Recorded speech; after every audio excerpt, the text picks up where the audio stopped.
हाँ तो नमस्ते जी। आप लोग कैसे हैं? उम्मीद करता हूँ आप बहुत अच्छे होंगे। मेरे प्यारे बच्चों, आप अगर इस वीडियो को क्लिक किए हैं, इसका मतलब आप जो है मैट्रिक 2026 में 450 प्लस के सपना है। तो मेरे प्यारे बच्चों, आप खाली बस मात्र 5 मिनट इस वीडियो के पीछे टाइम दीजिए। 5 मिनट में दम न तो इस चैप्टर से ऑब्जेक्टिव और न इस चैप्टर से सब्जेक्टिव आपको छूटेगी।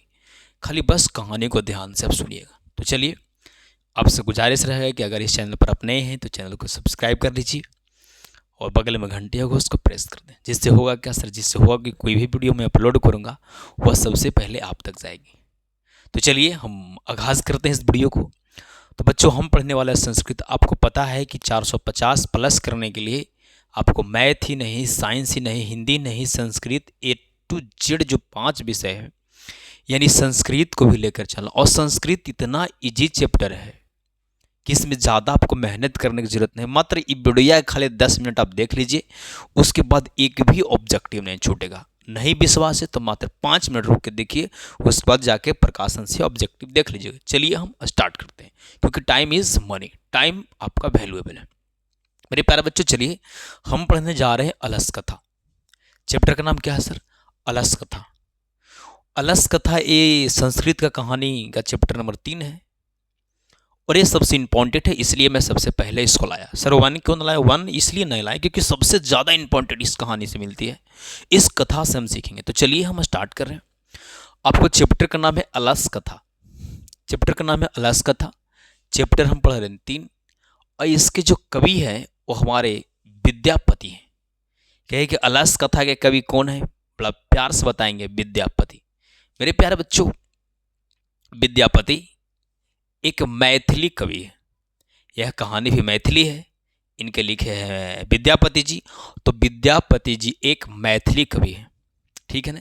यह कहानी मिथिला की है, जहाँ एक राजा रहते थे, मंत्री रहते थे। और यह कहानी जो है, यह कथा जो है, यह व्यंगात्मक कथा है। व्यंगात्मक व्यंगात्मक कथा मतलब क्या होता है सर? व्यंगात्मक कथा का मतलब होती है बच्चों कि जैसे हम बात बोल रहे हैं आपको और बात जा रहा है किसी और के पास। जैसे मान लीजिए कि आपसे हमको लड़ाई हो गया है, अगला आदमी को हमको कुछ बोलना है तो आपको बोलेंगे कि घड़ी बहुत चालाक न बन रहे हैं आप, बड़ी आप चालाक की घड़ी, बड़ा बहुत आप पढ़ाकू हो गए हैं घड़ी, ऐसे बोलेंगे कि नहीं बोलेंगे? बोलेंगे सर, हाँ सर ऐसा ही बोलते हैं। तो व्यंगात्मक का मतलब हम बात बोलना चाह रहे हैं कहाँ और उसका अर्थ निकल रहा है कहाँ। तो यही जो है एक व्यंगात्मक कथा है और यह जो है पुरुष परीक्षा ग्रंथ से ली गई। पुरुष परीक्षा एक ग्रंथ है, किताब है, जहां से इस कथा को उठाया गया है, वहां से इस कहानी को लिया गया है, ठीक है ना।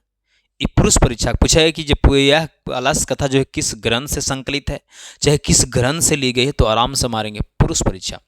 अब बच्चों एक कथा स्टार्ट होती है, यह कहानी स्टार्ट होती है। तो एक बृहस्पति मंत्री थे जो मिथिला में रहते थे और यह मंत्री का कहना था कि हमारे यहाँ जितना भी अनाथ है, बेसहाय है, बेसहारा लोग हैं, जो आलसी लोग हैं, उनको हम क्या करेंगे? फ्री में भोजन देंगे। ये बृहस्पति के जो मंत्री, बृहस्पति जो थे मंत्री, मिथिला के जो मंत्री था उस मंत्री का नाम था बृहस्पति। और यह मंत्री का कहना था कि हमारे यहाँ मिथिला में जितने भी अनाथ बच्चे हैं, बेसहारा बच्चे हैं, अनाथ लोग हैं, उनको रहना और भोजन मैं फ्री में दूंगा, उस सबको मेरे यहाँ बुला दीजिए।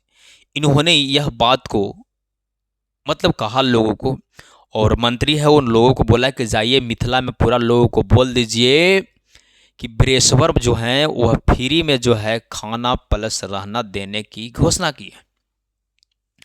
ये बृहस्पति सोचे ऐसे, यह बात सोचे कि चलो भाई हमारे गांव के लोग जो है सब बहुत सारा अनाथ है जो कमा नहीं रहा है, तो चलो उसको हम खिलाएंगे।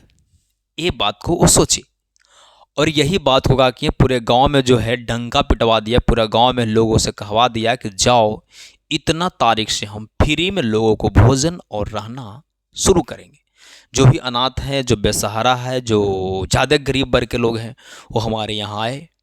और रियल में वो आलसी है, वो नहीं भाग पाए वाला एकदम कोढ़ी है, उसको हम फ्री में खाना खिलाएंगे। उसके लिए मंत्री जो है एक अलसशाला का निर्माण किया, एक अलसशाला बनवाया। कहाँ सर? मिथिला में। मेरे प्यारे बच्चों, बात आगे बढ़ती है। जैसे ही लोग जान गए कि बृहस्पति मंत्री जो है मिथिला में एक अलसशाला खोले हैं जहाँ आलसी आदमी जाएंगे, वहाँ आराम से रहेंगे, खाना है, कमाना नहीं है, और आराम से सोना है। भाई वहाँ के गाँव कुछ अच्छा लगा कि भाई गजब खोले हैं। तो 2-4-5 लोग जो है 2-3 दिन के बाद वहाँ के रहने लगे।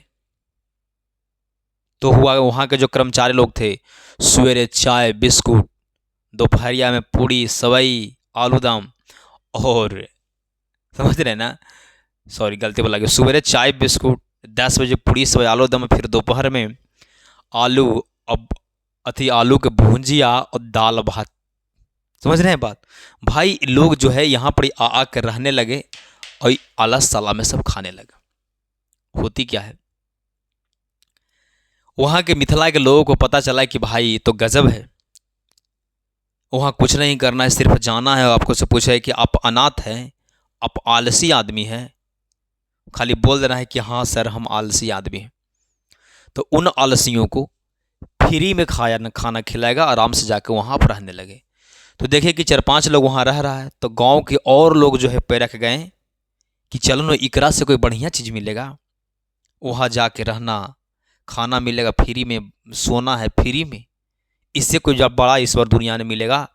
मिथिला के लोग सोच रहे हैं ऐसे। अब मिथिला के लोग क्या करें, सब जाकर वहाँ धीरे धीरे रहने लगे। पूछता था कि आप आलसी हैं, तो बोला जी सर मैं भी आलसी हूँ।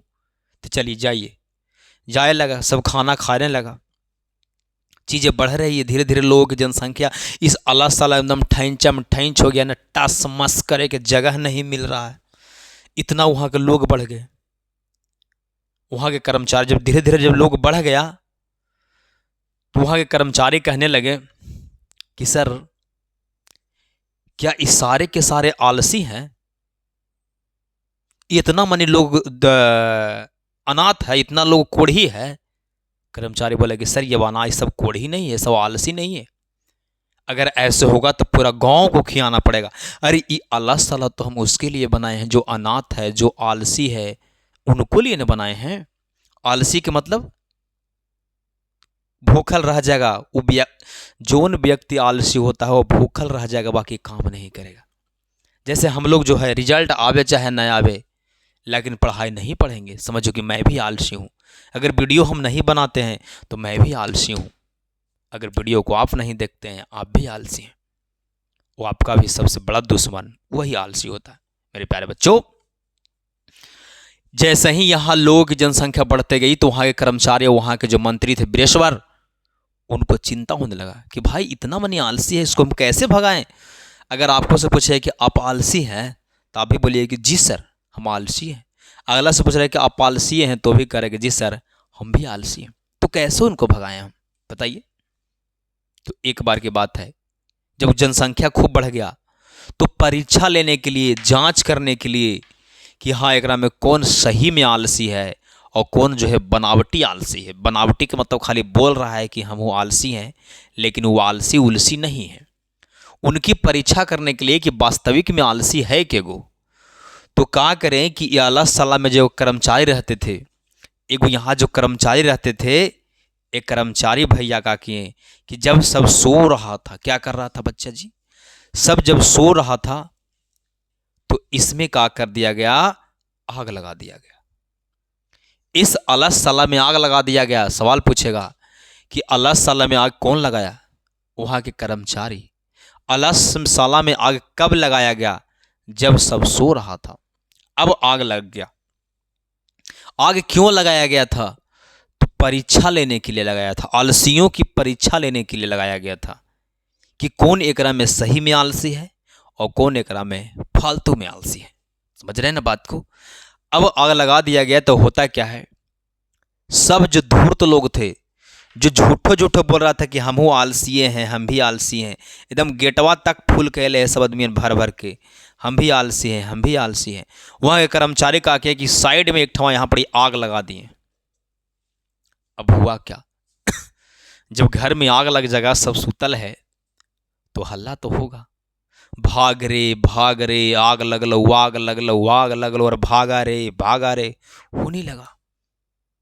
मेरे प्यारे बच्चों, अब हुआ का, जो धूर्त लोग थे, धूर्त, धूर्त इसको कह रहे हैं सर, धूर्त उसको कह रहे हैं जो बनावटी कह रहा था कि हम भी आलसी हैं। उनको लेखक यहाँ यानी कवि जो है धूर्त की परिभाषा दी है। जो फालतू झूठो कह रहा था कि हम भी आलसी हैं, जब आग लगाते ही जो झूठो आलसी बना के खाली आके बैठ के जो खा रहा था ना, देह पाल रहा था, वह धीरे धीरे सब पलायन हो गया। अब पलायन मैंने होता है भाग गया। वो सब क्या हो गया बच्चा जी? वो सब पलायन हो गया। और पलायन हो गए, धूर्त लोग थे जो कहोगे, धूर्त लोग सब पलायन हो गए। और पलायन मतलब भाग गए। मेरे प्यारे बच्चों, होता क्या, सब जो बनावटी आलसी था, जो कह रहा था कि हमहू आलसी है, वो सब भाग गया। 4 गो बचल था, खाली 4 गो बचल था। ध्यान दीजिए, ए महा आलसी चारों थे, और चारों आलसी जो है आराम से बैठल है, सब आपस में क्या कर रहे हैं? बात कर रहे हैं। सारा के सारा लोग भाग गए। 4 आलसी बच रहे हैं, सब भाग गए, 4 गो बच रहे हैं। अब कह रहा है, एक पहला आलसी कह रहा है, पहला आलसी कि ये हो घरवा में बड़ी हल्ला हुई थो। पहला आलसी बोला दूसरा आलसी से कि ये कोताहाला, घरवा में बड़ी हल्ला हो रहा है, कोलाहाल हो रहा है। कोलाहाल मन होता है हल्ला, शोरगुल जिसको बोलते हैं।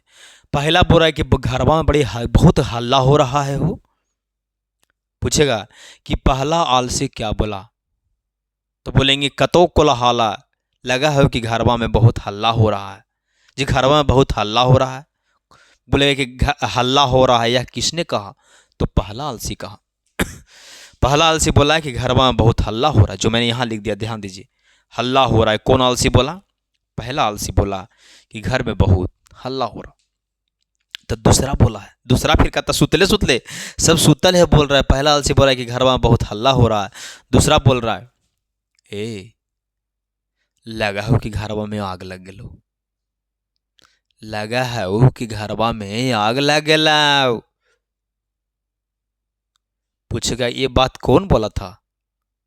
मेरे प्यारे बच्चों, आंसर खोज के मारना। दूसरा आलसी। अग्नि लगोंती, जैसे ही ऑप्शन जहां मिलेगा अग्नि लगोंती और ऑप्शन में रहेगा पहला दूसरा तीसरा, तो आराम से मार दीजिएगा। दूसरा।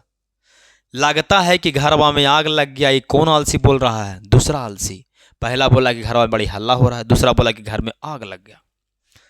इसके बाद तीसरा बोल रहा है कि कोई ऐसा धार्मिक व्यक्ति नहीं है, कोई ऐसा धार्मिक व्यक्ति नहीं है जो भींजा हुआ कपड़ा हम लोग को उड़ा देवे, जिससे हम आग से बच जाएं, मेरा आग कुछ भी न बिगाड़ पाए। वो तीसरा बोल रहा है क्योंकि वो ऐसा धार्मिक व्यक्ति है जो हम लोग को जो है भींगा हुआ कपड़ा से क्या करे, ढांक देवे, आराम से हमने सुतल रहे। कोई धार्मिक व्यक्ति ऐसा नहीं है। तीसरा बोल रहा है, पहला बोला कि बहुत हल्ला हो रहा है, दूसरा बोला कि लग रहा है आग लग गया है, तीसरा बोल रहा है कोई धार्मिक व्यक्ति नहीं है जो हम लोग को झांप दे आग से, भींजा हुआ कपड़ा से। चौथा कह रहा है बड़े आराम से, अरे तो नहीं बड़ी बक बक करता है, सुतल नहीं जा रहा है चुपचाप, बक बक बक बक करला सिरा, चुपचाप सुतो। अरे बचाल, संस्कृत में बोलेगा अरे बचाल, तुम लोग बहुत बोलते हो बक बक, सुतल नहीं जा रहा है चुपचाप। मेरे प्यारे बच्चों, चारों आपस में बात कर रहे हैं, लेकिन कोई आलसी जो है वहां से निकल कर नहीं भागे। तो पूछे है कि वास्तविक आलसियों की संख्या कितनी थी? ऑप्शन खोज के मारना, 4 आलसी थे। वास्तविक आलसियों की संख्या कितनी थी? वास्तविक आलसियों की संख्या बच्चों 4 थे।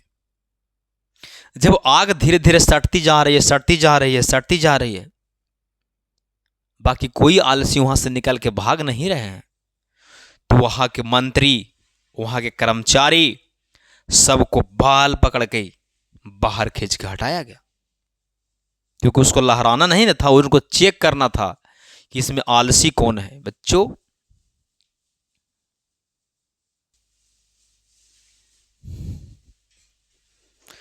तो चलिए बच्चों, हम लोग कहां थे, कहानी भी पता है। हम लोग कहानी पे थे कि आग लगा दिया गया था कर्मचारी द्वारा। सारा जो धूर्त लोग था, जो बनावटी आलसी था, वो भाग गए। और जो चार आलसी था आपस में बात कर रहे थे, जिसमें पहला आलसी बोल रहा था कि बहुत घर में हल्ला हो रहा है। दूसरा बोला कि लग रहा है घर में आग लग गया। तीसरा बोला कोई धार्मिक व्यक्ति नहीं है जो भींजा हुआ कपड़ा से ढक दे। और चौथा बोला था कि अरे बक बक बोलेगा, चुपचाप सुतल नहीं जा रहा है। देखा फिर कर्मचारी के सारे लोग भाग गए, लेकिन ये चारों आपस में बात कर रहे हैं। तो फिर कर्मचारी यानी कि वहां का मंत्री बाल पकड़कर बाहर निकाल दिया गया। मेरे प्यारे बच्चों, इनसे उनको पता चल पाया कि मात्र यही चार आलसी थे। तो पूछा गया कि आलसियों की टोटल संख्या कितनी थी? 4 थी। अब हुआ क्या,